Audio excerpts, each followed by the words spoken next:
Hey everyone, how's it going? This is the Bald Metal Nerd coming at you with another awesome vid. In this one, I thought it would be a lot of fun to rip off my good friend MetalMickey. He just uploaded on his channel his 10 most expensive uh, records or albums or whatever on Discogs, right? And I saw that. I thought it was a great idea, so I decided to completely rip them off. I'm going to make two videos. In this first one, I'm actually going to show off my 10 least valuable items in my music collection. So we're going to go from number 10 on down.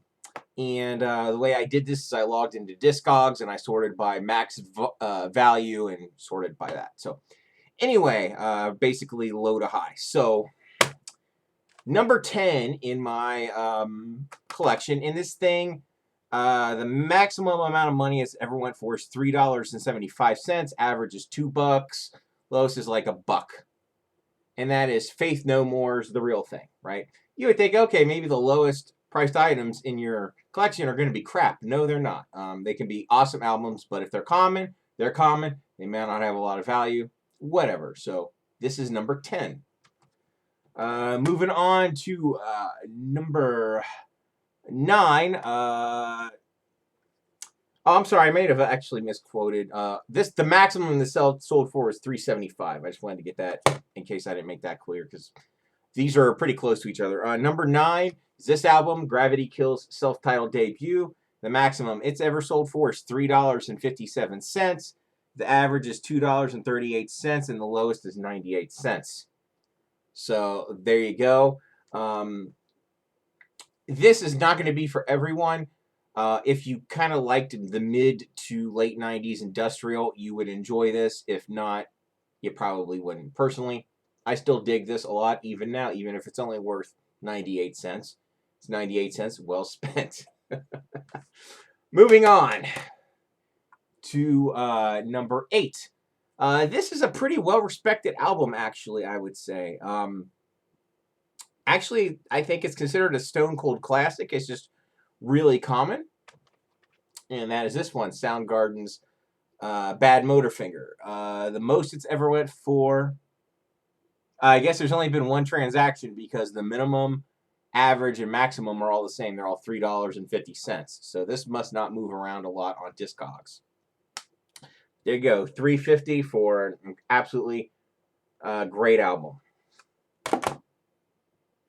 Moving on below that, we're getting down to number 6, I suppose.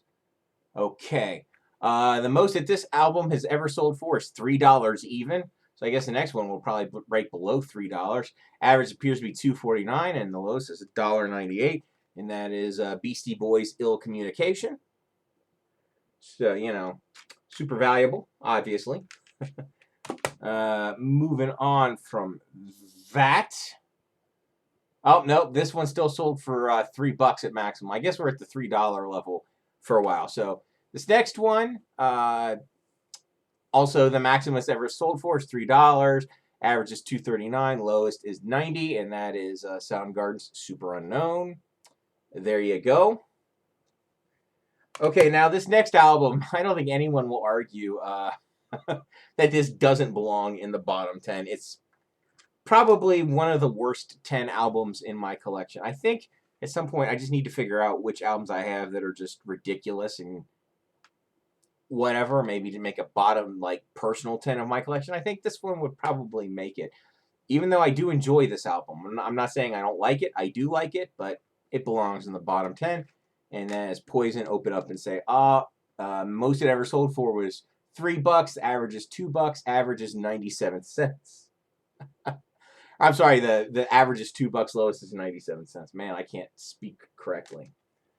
All right, so we're getting down to the top 4 here. All right, so the next one's going to be number 4.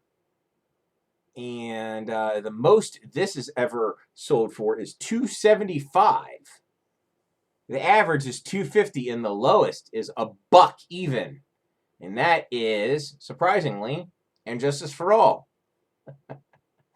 Not the remaster. So, yeah, it's not worth too much, I guess, on the secondary market. Such is life.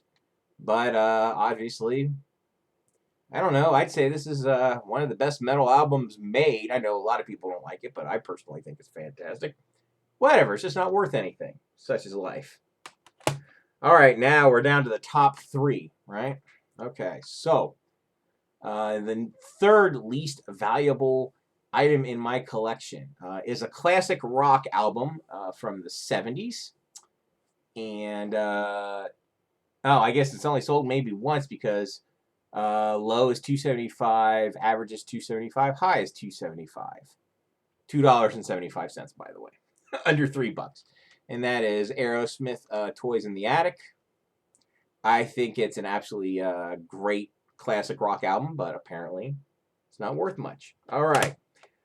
Down to the top 2. And I have to scroll through a lot of these because a lot of my wife's music is mixed up in my collection because, just as a side note, I threw all my wife's music into my Discogs as well because when we're out music shopping, you know, she'll ask, do I have this CD? And I don't really know everything that my wife owns. So I just throw her, because one of my favorite features of the Discogs app on my phone is I can just scroll through and see what I already have. That way I don't accidentally buy the same CD twice or record or whatever. So it's a nice little tool to have on the go, so to speak. So I threw her shit in there too because she's been known to buy a few of the same releases. So anyway,